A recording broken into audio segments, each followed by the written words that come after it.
Morning friends, मैं विकास विश्वकर्मा आप सबका स्वागत करता हूं हमारे इस यूट्यूब चैनल में जिसका नाम है विकास स्टडी पॉइंट। सो फ्रेंड्स, इस वीडियो में हम बात करने वाले हैं, ये आपका थर्ड पार्ट है, पार्ट थर्ड। ठीक है, इसमें हम बात करेंगे गुट निरपेक्षता के उद्देश्य। इससे पहले कोई बच्चा अगर ये फर्स्ट टाइम वीडियो देख रहा है तो मैं उसको बताना चाहूँगा कि इसको 2 पार्ट ऑलरेडी अपलोडेड है, जाके आप पहले उसको देखिए, उसके बाद इसको देखिएगा, तभी जाके चीज़ें समझ में आएंगी। ठीक है, हमने पिछले वीडियो में बात किया था गुट निरपेक्षता क्या थी, ठीक है, कौन कौन से देशों ने मिलकर इसकी स्थापना की थी, उसके बारे में बात किया था। अब जो हमारा टॉपिक स्टार्ट हो रहा है गुट निरपेक्षता के उद्देश्य, क्या इसके उद्देश्य हैं, इस चीज़ के बारे में बात करने वाले हैं। ठीक है, चलिए स्टार्ट करते हैं। एक बार मैं दिखा देता हूँ आपको, ये देखिए, ये जो हमारा जो पिछला जो वीडियो था उसमें हमने बात किया था गुट निरपेक्ष आंदोलन के बारे में, और इसमें हमने देखा था 1961 में बेलग्रेड में इसकी स्थापना हुई थी। ठीक है, पहला सम्मेलन हुआ था और इसमें जोसेफ ब्रास टिटो यूगोस्लाविया के जो थे इन्होंने भाग लिया था, भारत के जवाहरलाल नेहरू, गमाल अब्दुल नासिर जो कि मिस्र के थे, डॉक्टर सुकर्णो जो कि इंडोनेशिया के थे। ठीक है, इसके अलावा बामे नक्रुमा जो कि घाना के थे। सबके इमेजेस हैं ताकि आप इनको पहचान पाओ। ठीक है, अब इस वाले वीडियो में हम बात करने वाले हैं गुट निरपेक्षता के उद्देश्य। ठीक है, पहला उद्देश्य क्या है कि दूसरे गुटों से दूरी बनाए रखना। दूसरे गुट माने कौन से? एक अमेरिका और दूसरे सोवियत संघ। हमने ये देखा था गुट निरपेक्षता का जो स्टार्टिंग हुआ था वो इस उद्देश्य से हुआ था कि जो छोटे छोटे जो देश हैं, जो ना कि अमेरिका में शामिल होना चाहते हैं ना कि सोवियत संघ में शामिल होना चाहते हैं, ये अपना एक स्वतंत्र नीति निर्धारण करना चाहते थे। इस वजह से इन्होंने एक गुट का निर्माण किया जिसका नाम पड़ा था NAM। ठीक है, इसको इंग्लिश में NAM बोलते हैं और हिंदी में गुट निरपेक्षता बोलते हैं। NAM मतलब नॉन अलायंस मूवमेंट। ठीक है, तो इस चीज की स्थापना इसी वजह से हुई थी। तो गुट निरपेक्षता का पहला उद्देश्य क्या है? दूसरे गुट से दूरी बनाए रखना, यानी कि ये जो गुट है इनसे दूरी बनाए रखना। दूसरा, गुट निरपेक्षता के सदस्य देश आपस में एक दूसरे को आपसी सहयोग देंगे, यानी कि एक दूसरे को मिलकर आपसी सहयोग देंगे। जितने भी देश शामिल हैं गुट निरपेक्षता में, ठीक है, मान लो स्टार्टिंग इसके 5 देशों ने मिलकर की थी, आगे चल के विभिन्न देश इसमें शामिल हो गए थे, तो जितने भी देश शामिल हैं एक दूसरे की क्या करेंगे? सहायता करेंगे। आई बात समझ? आगे, एक देश पर आक्रमण सभी देशों पर आक्रमण समझाया जाएगा। ये तो मैंने चीज आपको बहुत पहले ही बता रखी है कि लमसम उद्देश्य हर एक संगठन के एक जैसे ही होते हैं कि एक दूसरे पर आक्रमण करना रहेगा, एक दूसरे की मदद करना। ठीक है, एक दूसरा का अगर में एक दूसरे के बीच में अगर कोई मतभेद है तो उसका मिलजुल के सुलझा करना, है ना। तो ये सारा चीज तो हमने पढ़ लिया है, तो इसको बस एक बार देखेंगे आपको वैसे ही याद हो जाएगा। एक देश पर आक्रमण सभी देशों पर आक्रमण समझा जाएगा, सभी देश उसका मिलकर मुकाबला करेंगे। आई बात समझ? आगे बात करते हैं। गुट निरपेक्षता के सदस्य देशों के परस्पर आपसी विवाद को बातचीत के द्वारा हल किया जाएगा। अगर सपोज कोई ऐसी बात हुई जहाँ पे इन दो देशों के बीच में आपस में अनबन हो गई, तो ये लड़ेंगे नहीं आपस में, बल्कि बैठ के बात करेंगे कि क्या है इसका मतलब समस्या का जो सुलझाव है वो कैसे किया जा सकता है, सॉल्यूशन कैसे निकल सकता है। आगे, गुट निरपेक्षता सभी राज्यों के साथ मैत्रीपूर्ण संबंध स्थापित करने पर ज्यादा बल देता है, यानी कि ये मित्रता स्थापित करने पर ज्यादा बल देता है। आगे, गुट निरपेक्षता साम्राज्यवाद का विरोध करता है, अर्थात कहने का मतलब ये है कि साम्राज्यवाद का मतलब क्या है, यानी कि किसी एक राजा का अपने पूरे क्षेत्र पर कब्जा हो, ठीक है, या फिर दूसरे देश का किसी दूसरे देश पे कब्जा हो, तो ये है साम्राज्यवाद। जहाँ साम्राज्य यानी कि राजा महाराजा जैसे राज्यपाट चलाते थे ना, उस हिसाब से जो देश अपने शासन को चला रहे हैं उनका ये विरोध करता है। गुट निरपेक्षता साम्राज्यवाद का विरोध करता है, यानी कि जो दूसरे देश किसी दूसरे देश पे कब्जा कर लेते हैं जैसे राजा महाराजा करते थे, उनका गुट निरपेक्षता क्या करता है? विरोध करता है। ठीक है, आगे, किसी भी गुट द्वारा बनाए गए कार्यों की प्रशंसा या निंदा में बिना सोचे समझे टिप्पणी ना करना, यानी कि चाहे अमेरिका कोई नीति बनाए चाहे सोवियत संघ बनाए, तो गुट निरपेक्षता क्या करेगा? उसके जितने भी कार्य होंगे उसकी प्रशंसा या निंदा नहीं करेगा। कब नहीं करेगा? अगर ये सही काम करेंगे तो सपोर्ट करेगा, लेकिन गलत काम करेगा तो उसको रोकेगा। ठीक है, और इस चीज को करने के लिए पहले इसको पूरी बातों को समझना पड़ेगा, देन ये टांग अड़ाएंगे इनकी बातों में, ठीक है, अदरवाइज नहीं अड़ाएंगे। ठीक, तो ये हो गई आपकी गुट निरपेक्षता के उद्देश्य। अब यहाँ पे देखिए 4 नंबर के क्वेश्चन में बहुत ज्यादा इंपॉर्टेंट है, भारत के गुट निरपेक्षता की नीति अपनाने के कारण ऐसे कौन कौन से कारण थे जिसकी वजह से भारत ने गुट निरपेक्षता की नीति अपनाई थी। तो पहला कारण क्या है? आर्थिक पुनर्निर्माण। आपको पता है भारत 1947 में आज़ाद हुआ था और शीत युद्ध की स्टार्टिंग कब हुई थी? 1945 में स्टार्ट हो गई थी। अब यहाँ पे दो देश है, अमेरिका और जो सोवियत संघ है। भारत के पास ऑप्शन था चाहे अमेरिका में शामिल हो जाए चाहे सोवियत संघ में शामिल हो जाए। अमेरिका ने गुट निरपेक्षता अपनाया। अमेरिका ने क्या अपनाया? गुट निरपेक्षता अपनाया। तो जो भारत पे जो पहले ब्रिटिशों का जो कब्जा था, अंग्रेजों का कब्जा था, तो इस वजह से इसकी अर्थव्यवस्था मतलब जो अर्थव्यवस्था थी तहस नहस हो गई थी भारत की। तो इस वजह से भारत ने ये सोचा कि मुझे आर्थिक पुनर्निर्माण करना है, जो कि स्वतंत्र विधि से हम करेंगे। तो यही लिखा आर्थिक पुनर्निर्माण, यानी कि स्वतंत्रता के पश्चात भारत के सामने सबसे महत्वपूर्ण प्रश्न देश का आर्थिक पुनर्निर्माण करना था। अतः भारत के लिए किसी गुट का सदस्य न बनना ही उचित था। यानी कि भारत किसी देश का सदस्य नहीं बना, बल्कि अपना एक अलग गठबंधन बनाया जिसका नाम रखा गुट निरपेक्षता, ताकि सभी देशों से आर्थिक सहायता प्रदान कर सके।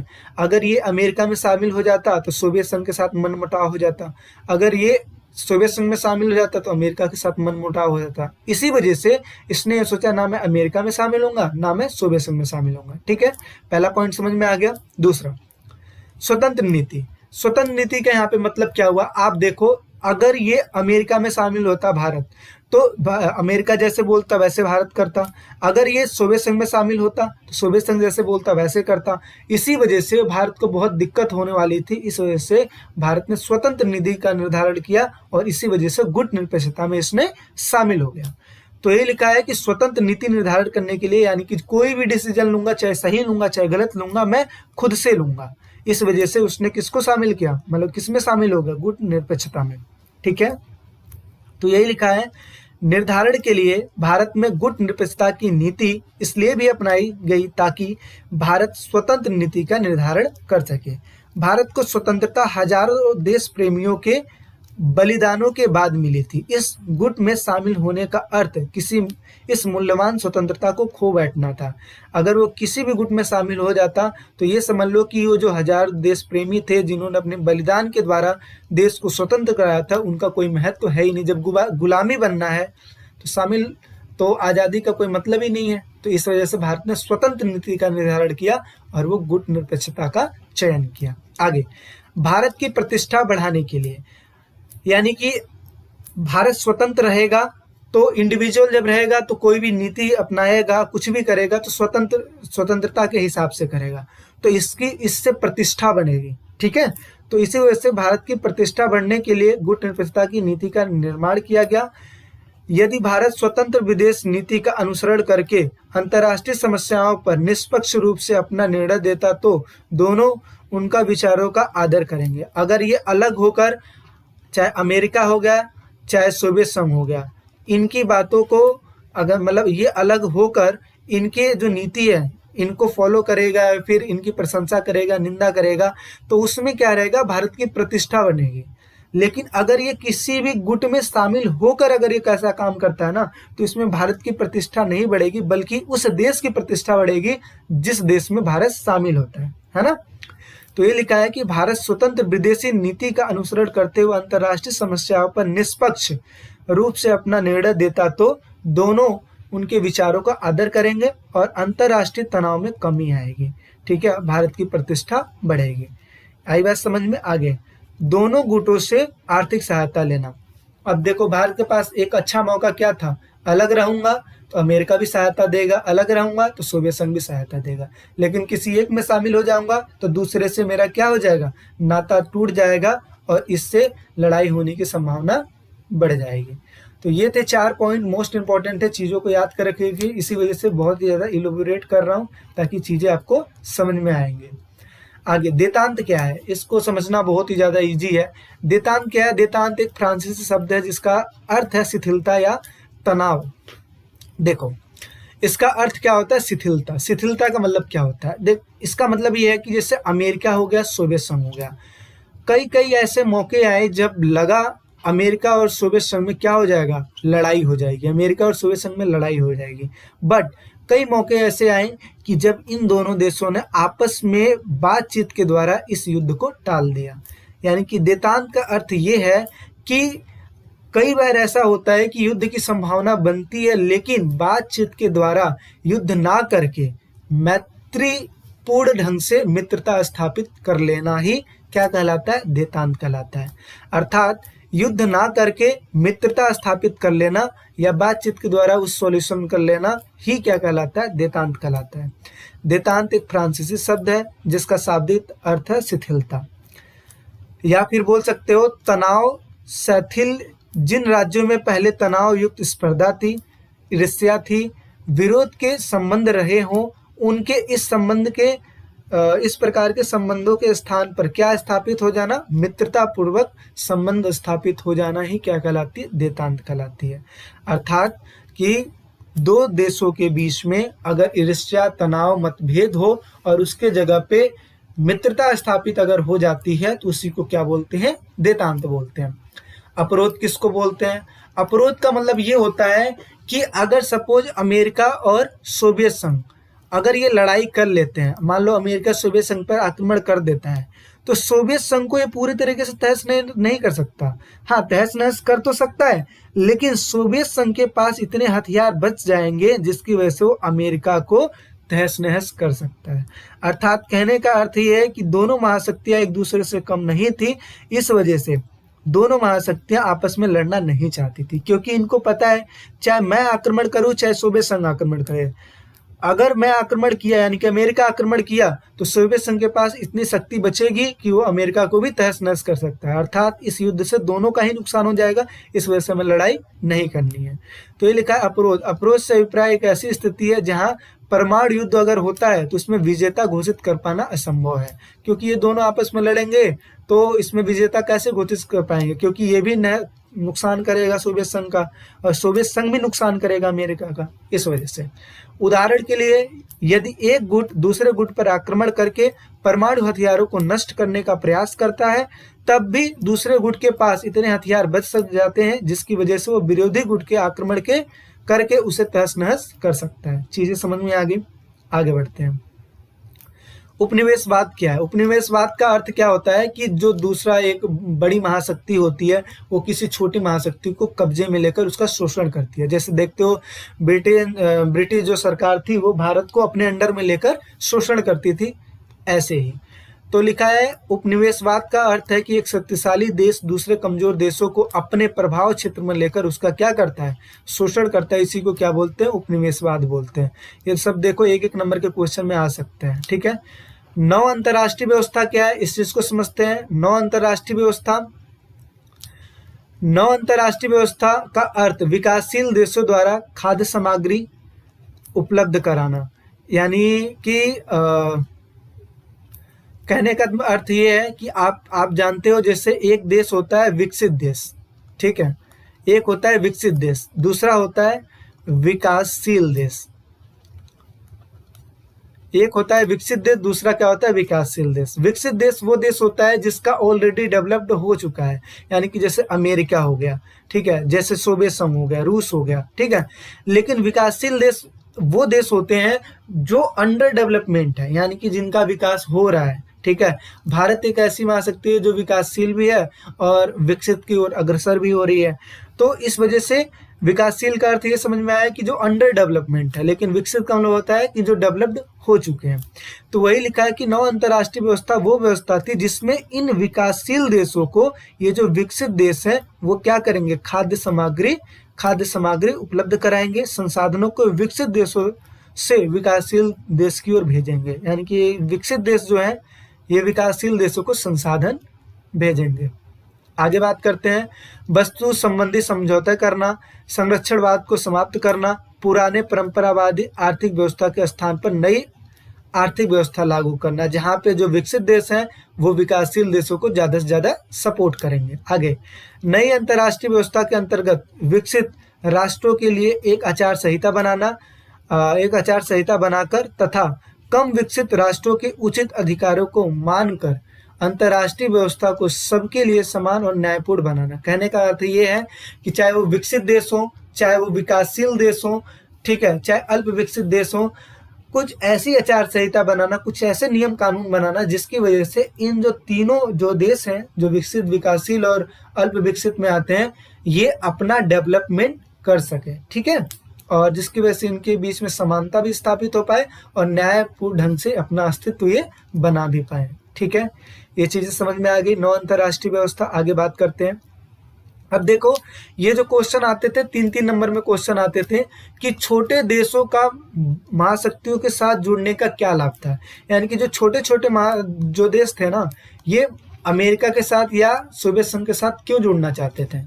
तो आप ये समझ सकते हो कि ये इन महाशक्तियों के साथ इस वजह से जुड़ना चाहते थे क्योंकि ये छोटे हैं। अगर कोई भी इन पे आक्रमण करके कब्जे में मतलब कोई भी आक्रमण करके इसको कब्जे में कर लेगा, इस वजह से ये किसी एक महाशक्ति के पास चले जाते थे ताकि ये जो महाशक्ति है इसको पूरा प्रोटेक्शन दे, इसको हथियार दे, इसको मदद करे। ठीक है, तो ये चीज है। इसी वजह से जो छोटे छोटे जो देश हैं ये चाहे अमेरिका के साथ चले जाते थे, चाहे सोवियत संघ के साथ चले जाते थे। ठीक है, तो यही लिखा कि छोटे छोटे देशों का महाशक्तियों के साथ क्यों जुड़ना, मतलब क्यों जुड़ते थे और इसके क्या लाभ थे। देखिए, पहला था सुरक्षा का फायदा, यानी कि ये महाशक्तियां इन देशों की सुरक्षा करते थे। दूसरा हथियारों का फायदा, हथियार भी सप्लाई करते थे। और आर्थिक मदद, कई बार ऐसा होता था कि आर्थिक मदद भी ये प्रोवाइड कर देते थे। अब देखिए, एक चीज मैं आपको बता दूं कि ये 3 नंबर का क्वेश्चन है, आप ये 3 पॉइंट ही नहीं लिख सकते, इन 3 पॉइंटों को एक्सप्लेन करना पड़ेगा। तो आप इसमें पूरा इलेबोरेट करके बताओगे कि सुरक्षा का फायदा का मतलब ये है कि जो बड़ी महाशक्तियां हैं वो छोटे छोटे देशों को सुरक्षा का वादा देते थे कि इन फ्यूचर अगर कोई भी उन पे आक्रमण करेगा तो चाहे सोवियत संघ चाहे अमेरिका उनकी रक्षा करेगा, जिसमें वो गुट में शामिल हुए होंगे वो उनकी रक्षा करेंगे। ये पूरा इलेबोरेट करके लिखना पड़ेगा। बस मैं शॉर्ट तरीके से समझा रहा हूँ, बाकी जब क्वेश्चन आंसर की सीरीज लाऊंगा उसमें सारा चीज कवर अप कर दूंगा। ठीक है, आगे महाशक्तियां छोटे देशों के साथ क्यों जुड़ना चाहती थी। अब देखो, एक तो हमने ये समझा कि ये जो छोटी महाशक्ति, जो छोटे छोटे देश थे ये महाशक्तियों के साथ जुड़ना चाहते थे। अच्छा, दूसरा हम ये समझेंगे कि महाशक्तियां छोटे छोटे देशों के साथ क्यों जुड़ना चाहती थी।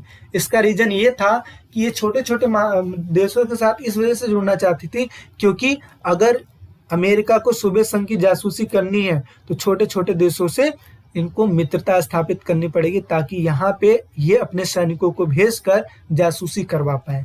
ऐसे ही सोवियत संघ भी भेजकर जासूसी करवा पाए। ठीक है, इसके अलावा ये छोटे छोटे देशों में पेट्रोलियम, खनिज इत्यादि बहुत सारी चीजें होती है जो एक दूसरे देश को मिलती हैं। इसके अलावा सैनिक ठिकाने के लिए महाशक्तियां इनको सैनिक ठिकाना बना देती थी, जिसकी वजह से इन फ्यूचर अगर लड़ाई हुई तो उस टाइम पे ये एक दूसरे को मतलब दूसरे देश को हरा सकती थी। ठीक है, इसके अलावा देखिए, पहला क्या है, महत्वपूर्ण संसाधन जैसे तेल, खनिज, पेट्रोलियम हो गया। दूसरा भू क्षेत्र यानी कि सेना का संचालन, ये अपनी सेनाएं भेज देती थी। तीसरा सैनिक ठिकाने, सैनिकों का ठिकाना बना सके तथा जासूसी कर सके। इसके अलावा आर्थिक मदद, छोटे छोटे देश जो इन सेनाओं के खर्चे हैं ये सारा चीज कर देते थे। इसके अलावा जो भी छोटा मोटा खर्चा होता था ये छोटे छोटे देश इनको भरपूर मतलब पूरा कर देते थे। जैसे सपोज अमेरिका ने कोई सेना यहाँ पे भेजी, अब ये अमेरिका यहाँ से संसाधन थोड़ी न भेज पाएगा, तो जिम्मेदारी किसकी होती थी, इन देशों की होती थी कि ये देश इनकी रख रखाव में पूरा पैसा खर्च करें। ठीक है, आगे बात करते हैं। अब तो ये हमने पढ़ा इतनी सारी चीज जहाँ पे हमने देखा परमाणु बम दोनों के पास थे, नोक झोंक भी हुई, लड़ाई की संभावना भी छोटी मोटी हुई भी लड़ाई, लेकिन इसके बावजूद भी दोनों देशों ने एक समझौता किया, एक तरीका लगाया कि देखो मोस्टली जो हम अपना संसाधन है उसको हम खर्च कर रहे हैं परमाणु को बनाने में, परमाणु हथियार बनाने में, हथियारों का निर्माण करने में। इससे हमारा समय भी व्यर्थ हो रहा है और संसाधन का नुकसान भी हो रहा है, तो क्यों ना हम संधियां कर लेते हैं, संधि बना लेते हैं।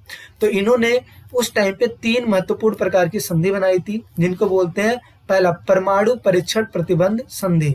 इसका मतलब ये है कि जो परमाणु बम है उसको परीक्षण नहीं कर सकते, यानी कि टेस्ट नहीं कर सकते, इसको CTBT बोलते हैं। ठीक है ना, CTBT।